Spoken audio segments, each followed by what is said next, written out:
जय श्री गणेशाय नमः। जय श्री कृष्णा। हर हर महादेव। तो आज मैं श्रीमद् भगवत गीता जी का 16वां अध्याय पढ़ने जा रही हूँ, तो ध्यान से सुनिएगा। श्री भगवान बोले, भय का सर्वथा अभाव, अंतकरण की पूर्ण निर्मलता, तत्व ज्ञान के लिए ध्यान योग में निरंतर दृढ़ स्थिति और सात्विक दान, इंद्रियों का दमन, भगवान देवता और गुरुजनों की पूजा तथा अग्निहोत्र आदि उत्तम कर्मों का उच्चारण एवं वेद शास्त्रों का पठन पाठन तथा भगवान के नाम और गुणों का कीर्तन, स्वधर्म पालन के लिए कष्ट सहन और शरीर तथा इंद्रियों के सहित अंतःकरण की सरलता, मन वाणी और शरीर से किसी प्रकार भी किसी को कष्ट न देना, यथार्थ और प्रिय भाषण, अपना अपकार करने वाले पर भी क्रोध न करना, कर्मों में कर्तापन के अभिमान का त्याग, अंतःकरण की उपरति अर्थात चित्त की चंचलता का अभाव, की भी निंदा आदि से न करना, सब भूत प्राणियों में हेतु रहित दया,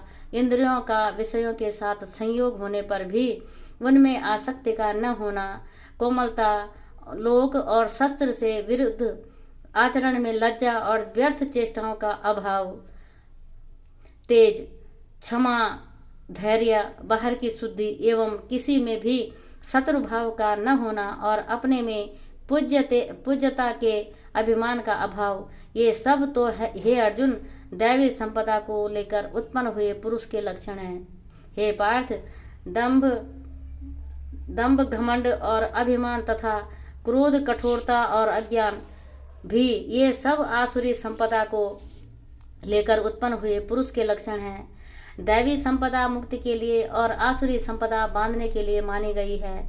इसलिए हे अर्जुन, तू शोक मत कर, क्योंकि तू दैवी संपदा को लेकर उत्पन्न हुआ है। हे अर्जुन, इस लोक में भूतों की सृष्टि यानी मनुष्य समुदाय दो ही प्रकार का है, एक तो दैवी प्रकृति वाला और दूसरा आसुरी प्रकृति वाला। उनमें से दैवी प्रकृति वाला तो विस्तार पूर्वक कहा गया है। अब तू आसुरी प्रकृति वाले मनुष्य समुदाय को विस्तार पूर्वक मुझसे सुन। आसुरी स्वभाव वाले मनुष्य प्रवृत्ति और निर्वृत्ति इन दोनों को ही जानते हैं, नहीं जानते। इसलिए उनमें न तो बाहर भीतर की शुद्धि है और न श्रेष्ठ आचरण है और न सत्य भाषण ही है। वे आसुरी प्रकृति वाले मनुष्य कहा करते हैं कि जगत आश्चर्य रहित, सर्वथा असत्य और बिना ईश्वर के अपने आप केवल स्त्री पुरुष के सहयोग से उत्पन्न है। अतएव केवल काम ही इसका कारण है, इसके सिवा और क्या है। इस मिथ्या ज्ञान को अवलंबन करके जिनका स्वभाव नष्ट हो गया है तथा जिनकी बुद्धि मंद है, वे सबका अपकार करने वाले क्रूर कर्मी मनुष्य केवल जगत के नाश के लिए ही समर्थ होते हैं। वे दंभ, मान और मद से युक्त मनुष्य किसी प्रकार भी पूर्ण न होने वाली कामनाओं का आश्रय लेकर अज्ञान से मिथ्या सिद्धांतों को ग्रहण करके भ्रष्ट आचरणों को धारण करके संसार में विचरते हैं तथा वे मृत्यु उपरांत रहने वाली असंख्य चिंताओं का आश्रय लेने वाले, विषय भोगों के भोगने में तत्पर रहने वाले और इतना ही सुख है इस प्रकार मानने वाले होते हैं। वे आशा की सैकड़ों फांसियों से बंधे हुए मनुष्य काम क्रोध के परायण होकर विषय भोगों के लिए अन्यायपूर्वक धनादि पदार्थों का संग्रह करने की चेष्टा करते हैं। वे सोचा करते हैं कि मैंने आज यह प्राप्त कर लिया है और इस ओर मनोरथ को प्राप्त कर लूँगा। मेरे पास यह इतना धन है और फिर भी यह हो जाएगा। यह शत्रु मेरे द्वारा मारा गया और उन दूसरे शत्रुओं को भी मैं मार डालूंगा। मैं ईश्वर हूँ, ऐश्वर्य को भोगने वाला हूँ, मैं सब सिद्धियों से युक्त हूँ और बलवान तथा सुखी हूँ। मैं बड़ा धनी और बड़े कुटुंब वाला हूँ, मेरे समान दूसरा कौन है। मैं यज्ञ करूँगा, दान दूंगा और आमोद प्रमोद करूँगा। इस प्रकार अज्ञान से मोहित रहने वाला तथा अनेक प्रकार से भ्रमित चित्त वाले मोह रूप जाल से समावृत और विषय भोगों में अत्यंत आसक्त असुर लोग महान अपवित्र नरक में गिरते हैं।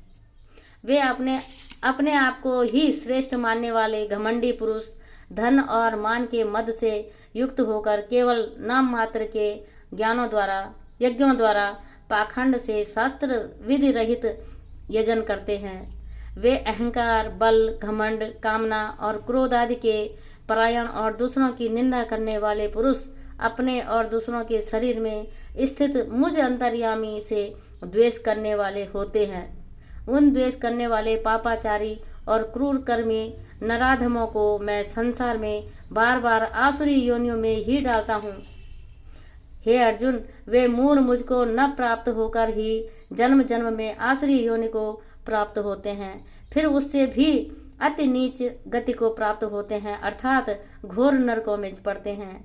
काम, क्रोध तथा लोभ ये 3 प्रकार के नरक के द्वारा आत्मा का नाश करने वाले अर्थात उसको अधोगति से में ले जाने वाले हैं। अतएव इन तीनों को त्याग देना चाहिए।